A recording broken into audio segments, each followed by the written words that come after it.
Muy bien, nos acompaña ahora el tribuno del Tribunal Constitucional, el magistrado del Tribunal Constitucional, Gustavo Gutiérrez Tixe.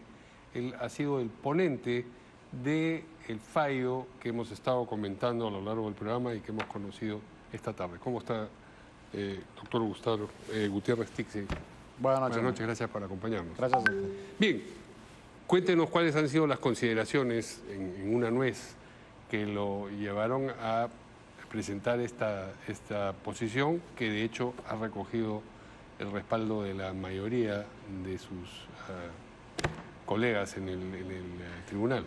Bueno, primero es una demanda competencial interpuesto por el Congreso de la República contra el Poder Judicial, en razón que algunos jueces, básicamente algunos de ellos provisionales, han emitido algunas decisiones judiciales interfiriendo las atribuciones exclusivas del Congreso de la República, ¿no?, que conforme a la Constitución se le ha asignado, básicamente en el proceso de selección del defensor del pueblo, en la sustanciación del juicio y antejuicio político al presidente del Jurado Nacional de Elecciones y la intervención irregular del Poder Judicial en el control de los proyectos de ley, con ocasión de la modificación a la ley del SUNEDU. Entonces, estas decisiones judiciales, a criterio del colegiado, son un exceso en las atribuciones judiciales y han invadido las competencias que le corresponden al Congreso de la República. Sí, y esto le preguntaba yo a otros invitados, ¿cómo afecta a los episodios que podrían producirse en el futuro inmediato y que tengan que ver con esto mismo, es decir, la utilización del vehículo judicial para tratar de interferir las funciones propias de otro poder del Estado, en este caso el Congreso? Bueno, lo que ocurre es que el tribunal es el intérprete supremo de la Constitución y cuando toma una decisión, esa decisión tiene que ser acatada por el resto de los poderes públicos, porque de lo contrario, pues, viviríamos en una anarquía. Y el tribunal lo que ha considerado es que ya debemos resguardar, así como también se protege la independencia del juez, debemos resguardar también las competencias del Parlamento. Y más bien lo que ha venido sucediendo en los últimos años es una suerte de obstáculo judicial que ha impedido que se pueda elegir, por ejemplo, el defensor del pueblo ya casi por una cantidad impresionante o importante de años. Y también, por cierto, el hecho mismo de haber un desacato permanente de parte del sistema judicial al cumplimiento de las leyes, lo cual es peligroso, porque si no nos gusta una ley, pues simplemente la desacatamos y eso puede dar lugar también a que otros sectores que están en conflicto en la sociedad, y se puede ver, también desacaten mandatos legales. Entonces está imperando el caos y eso es inadmisible. Y lo que va a hacer el tribunal más bien es pacificar y establecer las cosas como corresponde, el orden que corresponde. No nos puede gustar el Congreso, pero constitucionalmente esa es la función que tiene, la de elegir, por ejemplo, el defensor del pueblo. Y es una función, es más, el defensor del pueblo tiene un origen parlamentario. En Suecia se crea el defensor del pueblo como un comisionado del legislativo. Puede no gustarnos algunas decisiones del Parlamento mismo o su composición, pero tenemos que resguardar la asignación de competencias que la Constitución establece y que al final de cuentas, si uno ve todo el contexto comparado, son las mismas en casi gran parte de los países. Es el Parlamento que tiene esa competencia. De acuerdo, pero la pregunta iba a este punto, o iba en este sentido. Lo que ustedes han decidido afecta o restituye el derecho a elegir al defensor del pueblo del Congreso. También el caso relacionado con la SUNEDU que usted mencionó y el amparo que presentó el señor Salas Arenas contra, digamos, las denuncias que se le querían llevar adelante. Estas tres cosas pueden ahora sí ir adelante, pero la pregunta era cómo esto, que concierne a estos tres casos específicos, se relaciona con los próximos eventuales intentos de nuevamente tocar las funciones o impedir las funciones propias del Congreso, digamos, por la vía judicial. Porque no podrían hacerlo, ya se pronunció el tribunal. Si se ha pronunciado el tribunal... No es un pronunciamiento que solamente concierne a estos tres... Lo que pasa es que se está estableciendo un criterio del Tribunal Constitucional que a la luz de estos casos está señalando pues de que los jueces no tienen competencia para tomar decisión en aspectos políticos o propiamente que formen competencia exclusiva del Congreso de la República. porque se tratan de actos políticos. Los actos políticos puros no pueden resolverse en un despacho judicial. Un juez no puede superponerse a la función de un parlamentario. Como un parlamentario no puede tampoco sustituir la función de un juez. Son asignaciones específicas. Y como tribunal estamos marcando un derrotero. Hay algunas funciones políticas, muy pocas, pero que están sujetos a o están eximidas de cualquier tipo de control judicial. ¿Los jueces pueden intervenir en el Congreso? Sí, cuando hay una afectación de un derecho fundamental. El mismo, vamos a suponer que, por ejemplo, vamos a suponer que el Congreso le inicia un antejuicio político al presidente del Jurado Nacional de Elecciones. El presidente del Jurado Nacional de Elecciones técnicamente podría interponer un amparo por violación al plazo razonable, por violación a su derecho de defensa, lo que fuere, porque sería la afectación de su derecho. Sí. Pero lo que no se puede interponer es un amparo para que no le inicien un procedimiento, claro, porque la Constitución sí establece un modelo de control político de los gobernantes. Al Congreso. Correcto, porque sí, eso le corresponde a la competencia del Parlamento. Eso es lo que se ha definido. Entonces, que quede bien claro, eso debería quedar bien claro, que hay actos del Parlamento que están sujetos a control judicial en tanto en cuanto afecten derechos fundamentales. Pero si se trata del diseño propiamente dicho, eso es competencia del Parlamento y eso no se puede afectar judicialmente. Ahora, usted ha hecho énfasis en el hecho de que algunos de los jueces que han intervenido en estas decisiones son jueces provisionales. En el caso de Arequipa me parece sí, que es provisional.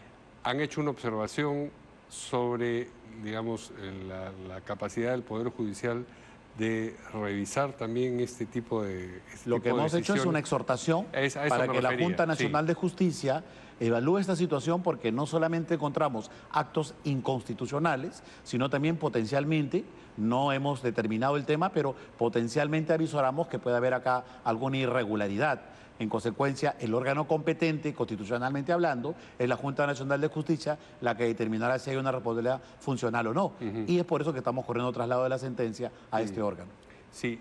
Aparte de eso, mencionaba una de nuestras invitadas, Marisol Pérez Tello, que ustedes habían tomado la decisión cuando esta decisión, digamos, estos tres asuntos todavía no habían llegado a la instancia superior. Había un proceso competencial. Habían decidido intervenir, actuar antes digamos, porque consideraban que el tema era urgente. Es que no es exacto, ¿no? No Lo es que exacto, hay sí, son trámites de amparos. Sí. Pero el órgano encargado del control constitucional es el tribunal. Y el tribunal tenía una competencial. La competencial no tiene por qué esperar el resultado de un amparo. No es que dijera que tenía que esperar, al contrario, dijo la invitada que le parecía bien, que había que actuar. En efecto, lo que hay acá es la toma de una decisión para pacificar el ordenamiento jurídico. Porque en algún momento teníamos que tomar una decisión, si es que es a favor o en contra, pero teníamos que resolver este impasse que viene generando bastante situación conflictiva en la determinación de los altos dignatarios o en la implementación de políticas públicas, normas legislativas de parte del Parlamento. Muy bien. Y entendemos que en 2 de los 3 casos hubo un voto en sentido distinto. Sí, un voto en sentido distinto. Sí. Ha sido por unanimidad y en 2 temas ha habido un voto, un fundamento, un voto singular. ¿En cuál de los temas? Un voto disidente, que lo expresará en su... me parece que en el tema del defensor del pueblo. En el tema del defensor del pueblo. En el tema del defensor del pueblo y en el tema de SUNEDO, me parece. Ajá. No, es decir, me imagino que el magistrado que ha hecho este voto en contra lo ha sustentado delante del... Sí, pero lo va a hacer por escrito y se va a esperar su fundamento de voto, perdón, el voto singular se llama, que se hará en los próximos días. Muy bien. Y a propósito de la prioridad que se le ha dado a este tema, es nuevamente, es algo que ha sido hecho con un criterio de darle precisamente relevancia a lo que resulta urgente en la agenda política del país, lo que está probablemente causando problemas serios y no respetando necesariamente el orden en el que los casos son puestos en atención del Tribunal Constitucional. Lo que pasa es que el tribunal marca jurisprudencia y establece fallos que son referentes en el ordenamiento jurídico. Entonces actúa básicamente con una postura de pertinencia, no propiamente de orden cronológico. Claro. Entonces eso lo hacen los otros países que, por ejemplo, tienen la famosa atribución del certiorari. Nosotros tenemos una suerte también de capacidad de dictar una política constitucional y en este caso se toman casos emblemáticos para poder marcar un derrotero. Y además también tiene mucho que ver con la dinámica del magistrado, ¿no? En este caso, si el magistrado oponente tiene listo el dictamen, pues se somete a la sesión y a la agenda correspondiente. Sí, la pregunta era, ¿vienen otros temas? Vienen otros temas importantes, Importantes, urgentes, que uno diría han sido puestos en la atención. siguiente semana se ve el caso de la píldora del día siguiente, en audiencia pública, que también ha generado... ¿Quién es el ponente? Importante controversia. No puedo decirlo, pero... no se puede decir, sí, usted, sino no cuando sabía ya que no se podía decir. Sí, ¿Qué otro tema? El caso Fonavi también, que es un caso importante, ¿no? Que precisamente mucha gente ha señalado que el tema del cobro de SUNAT se ha tomado en cuenta, pero también vamos a ver el caso Fonavi. Y el caso de SUNAT con el cobro de los intereses moratorios también deberíamos precisar, aprovecho la oportunidad para precisar que el tribunal en ningún momento se ha pronunciado por la condonación de deudas. No hay ningún tipo de condonación de deudas. Lo que hay es un límite en cuanto al cobro de intereses moratorios por la demora exclusiva de la SUNAT o del Tribunal Fiscal. Claro. No podemos tener una sociedad democrática que el órgano de administración de los tributos se demore 10 años en cobrar un impuesto. Entonces, claro. Y esos 10 años generar intereses. Claro, la deuda se tiene que pagar. Sí. A nadie se le está perdonando la deuda, pero sí los intereses moratorios sí tienen un límite. Claro. Entonces, eso es distinto. Entonces, creo que hay que explicar correctamente a la opinión pública y tampoco es necesariamente para las grandes empresas, tienen que pagar sus deudas, sino para cualquier contribuyente. Y a veces hay mucho contribuyente humilde, un trabajador que se le acota una deuda de 1.000, 1.500 soles después de varios años y tiene una deuda impagable. Entonces, eso no es inadmisible. Más bien preocupa que vemos que desfilan los abogados externos de la SUNAT, que me imagino que están preocupados pues, porque litigaban de esta manera, y más bien la necesidad de invocar a que la SUNAT fortalezca su sistema de procuradores para que no vuelva a pasar este tipo de cosas en el futuro. Muy bien, muchas gracias al magistrado del Tribunal Constitucional, Gustavo Gutiérrez Tixe. Muchas gracias.